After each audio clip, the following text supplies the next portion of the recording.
Hello, everybody. Welcome back to the conversation series. Because creators are businesses. What we do is not simple. Give, the fans everything that they deserve. Being creative is like doing a 5,000 piece puzzle. is something that you can learn and do over and over again. Always be as authentic as I can be. Hello, everybody. Welcome back to the conversation series. I am thrilled today to have Kassandra Arsenault here with me. She is a social media marketer. She is an online business manager, and she is the founder of Connect. I am so excited to have her here. Kassandra, thank you so much for taking the time and speaking with me today. Yes, thank you, Danielle. So excited to be here. Yeah, I want to hop in first and why go create Connect? Why in this crazy social media world did you go create your own avenue? Amazing. Yeah, great question. So I started at the beginning of the pandemic and noticed that so many businesses, just didn't know how to get online and felt frustrated or they had an online presence and they just didn't know, how to strategically make it happen, how to make it work. And so at the time I was doing an internship after I'd completed all of my years of schooling and did an internship at a naturopathic clinic and loved how I was helping them, loved the work I was doing, but realized that I didn't just want to do it for one company. And so my partner had suggested, hey, why don't you start your own business and do this for more people? And so I don't come from an entrepreneurship background. My parents are the traditional 9 to 5 people. And so he had suggested that, and so began the research on how to even do this thing. And so here we are 5 years later and doing the thing. Yeah, did you see when you went in, are you really specific on the people you're helping and you're working with, or are you just kind of Yeah. working with whoever reaches out to you? It really depends. When I first started the business, it was everybody and anybody. So I had all different types of businesses, from car washes to electricians to estheticians and lawyers and all of the things. And what I ended up finding through that process was that I really love service-based industry people. And so I have worked with many different industries and many different businesses across the world, really, at this point. But I really love service-based industry. And so whatever your service is, I'm so here for it. I do have a few product-based still, but that is my focus now. I think service based is just more fun sometimes than product based. It allows you to kind of engulf yourself in the whole business instead of just one particular thing. I think that's where the fun kind of lies for social media managers and just social media in general and marketers, how you can just kind of go in and how do you put your arms around one giant company? Yeah. And I find service-based, there's a lot more connection with the people, right? There's just a different energy behind it with the Yeah. people who work there and the people who are interacting with it. It's very person-to-person conversations, which I've really loved and found success in. So When you first went out on your own, as an entrepreneur, you're wearing many hats that usually when you're inside a company, there are several teams, there are several people. You're wearing an HR, you're wearing a finance, you're wearing all these different. For yourself and your business, what's been the hardest or trickiest or most challenging hat for you to wear running your business? what a great question. The one that sticks out to me when you're talking about that is the financial piece. Okay. I think, coming from a family that, was okay. We were doing okay. And you go to the grocery store, okay, you want it? Sure, let's grab it, right? There was not really a question around that. And so coming into business, it was a lot trickier to see the money come in large chunks, right? Because my clients would pay me once a month. And so here's this $1,000 that's coming in from this client instead of getting paid every day or, every week or Yeah. every second week. It was here's a large sum of money at the end of the month. And I thought, wow, look at that. Great. And then, spending habits get in the way, not learning how to money manage, not learning how to effectively come back into your business and invest in your business in a way that makes sense long term. All of those things came into play, and I was like, whoa, we're making a big mess out of all this. And so it really took a while for me to wrap my head around my business is different than an average person's 9 to 5. Taxes are different, income is different. And so, how do you manage that where you're keeping a pulse on the business and you're keeping a pulse on your money management and also investing in all the right spaces and places and using that money and making it work for Yeah. you rather than you working for the money? And so it took me probably about 4 years to really kind of get a handle on that. And I'm coming out the other end of, okay, now I know what I need to do and where I need to pay attention, and not do that impulse spending and not just, pretend it's not there and I'll deal with it later.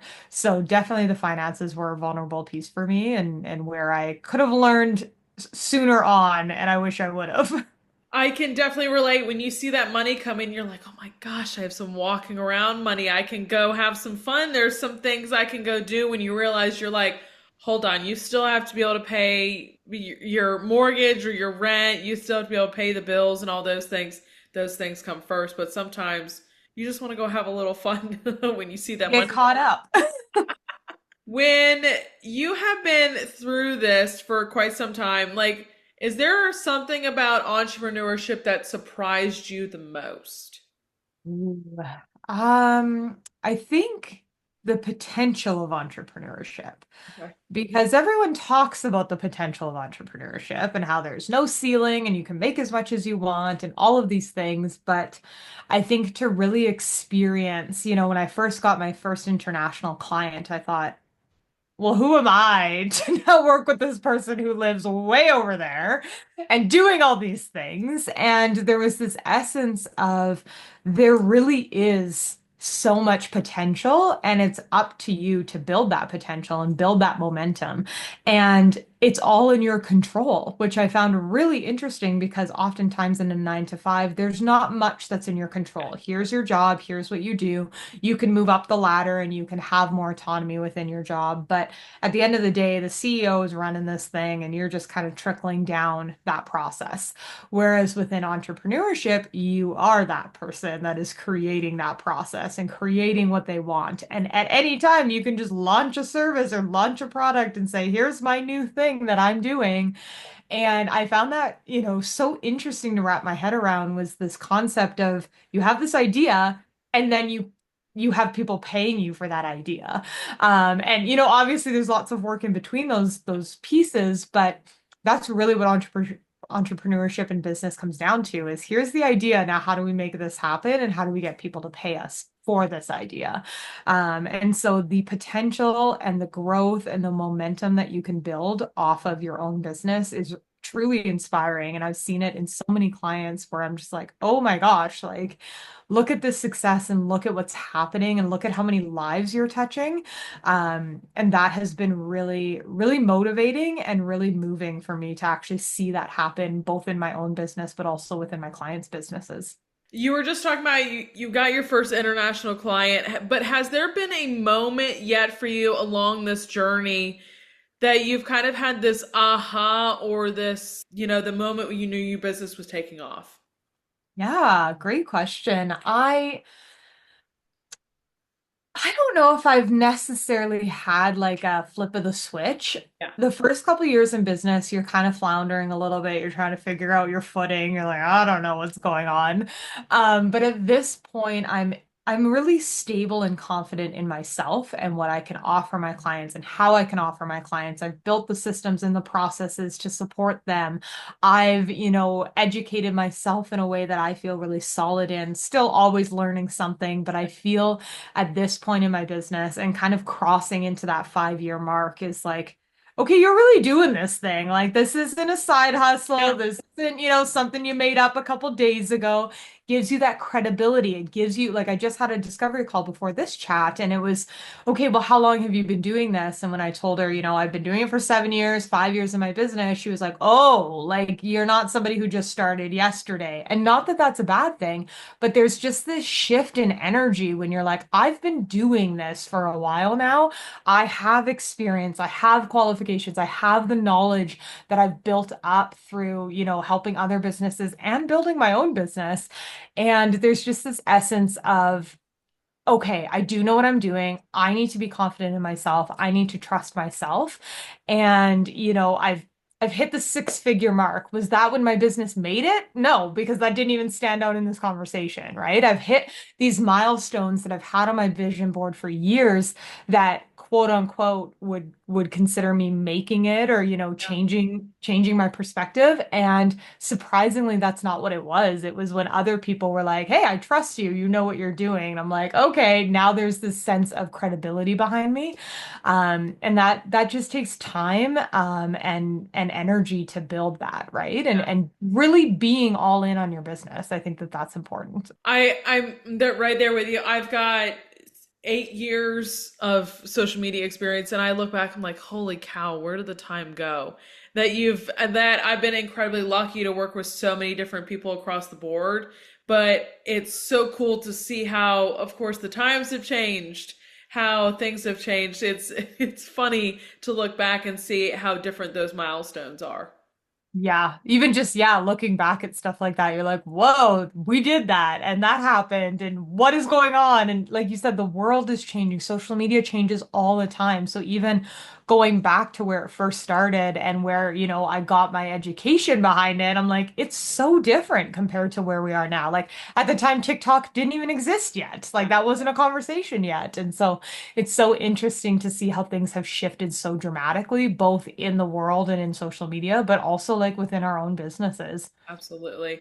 Now, when you were introducing yourself and your experience, you were talking about you had this internship, and then after that, you had your realization you went into doing this on your own. Was there a mindset shift that you had to do to kind of jump from working with a company then to all by yourself?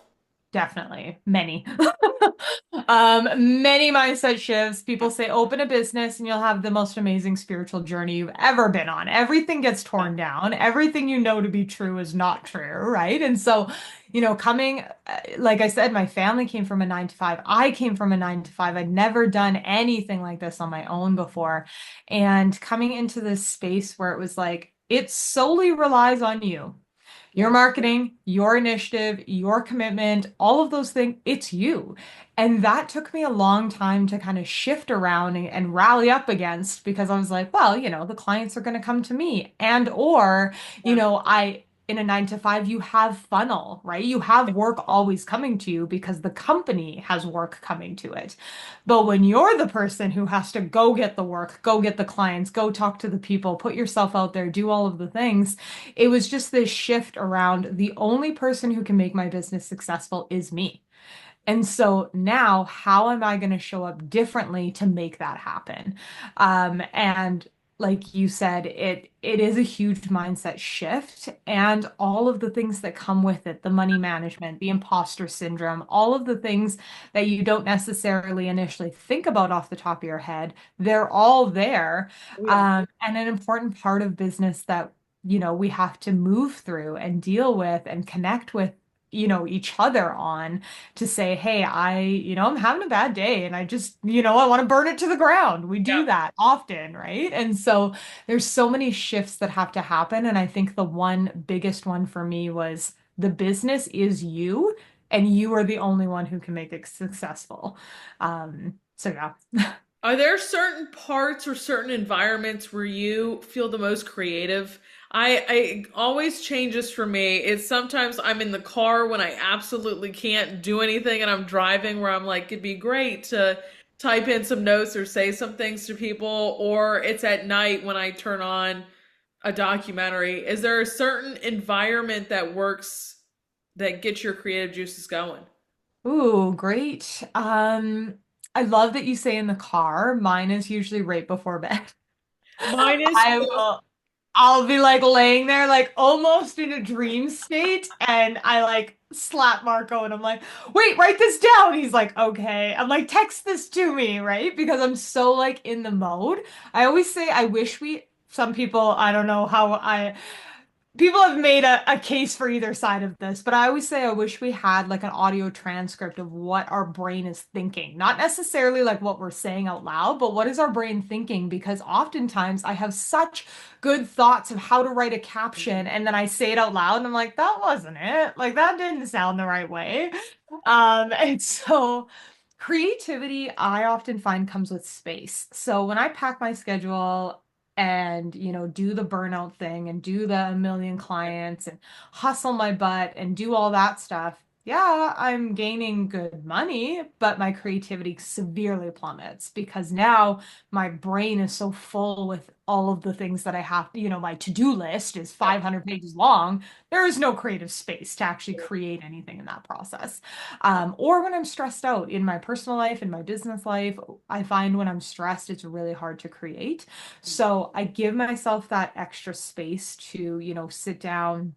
When I'm done work, I'm done work. I don't pick up my laptop at 7 o'clock at night and start doing something. I'm like, oh, just send this email. No, it's never just send this email. Yeah. Now you're in it for an hour and you're like, crap, I wasn't supposed to be doing that, right? So I think creativity needs space to breathe. And when you're constantly just so in it, it really becomes hard to develop that creative thought process. So for me, it's like right before bed is a great time. Yeah.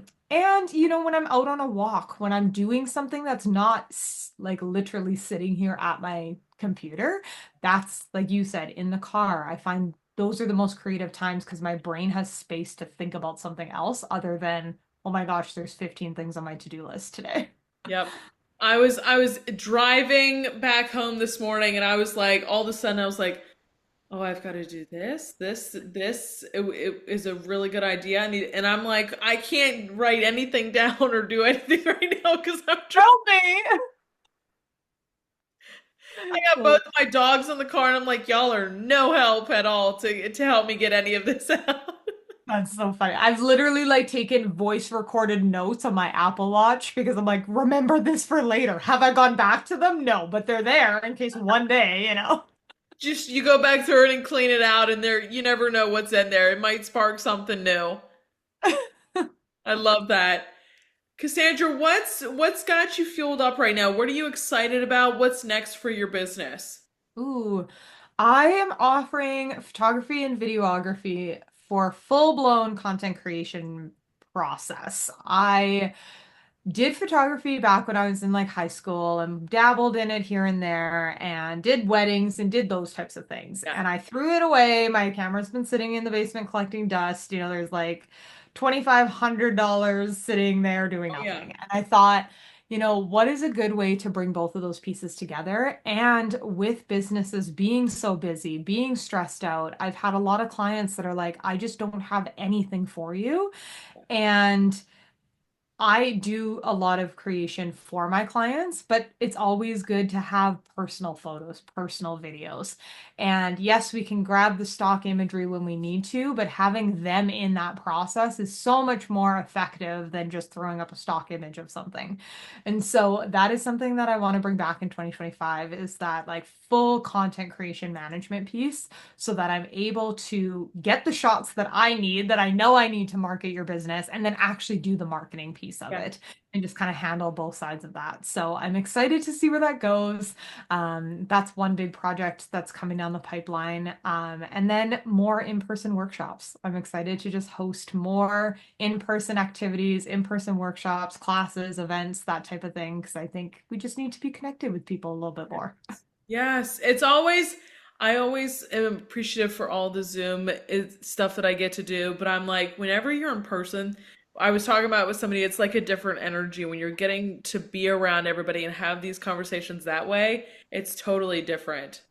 Yeah, it's a different energy when you get to like be in front of someone, hug them, talk to them, really get to know who they are. I Yes. think Zoom is great. It's allowed us so much more opportunity that we didn't have, maybe 5 years ago. And I think people are ready to do a little more in person, a little more, connection that way too. I love it. Cassandra, I can't thank you so much for sitting down with me and let me dive into your business and everything that you've been doing for the last 5, 7 years. It's incredible to get to talk to another friendly social media person who is out there just killing it. So I so appreciate you sitting down with me today. Oh, thank you so much, Danielle. It was so good to be here. And yeah, thank you. Yeah, you guys, I'm going to have all of her information down below, all of her socials. Please go check out Connect. Please go check out everything that she's doing. And as always, I will see you guys back here next time. Bye, y'all.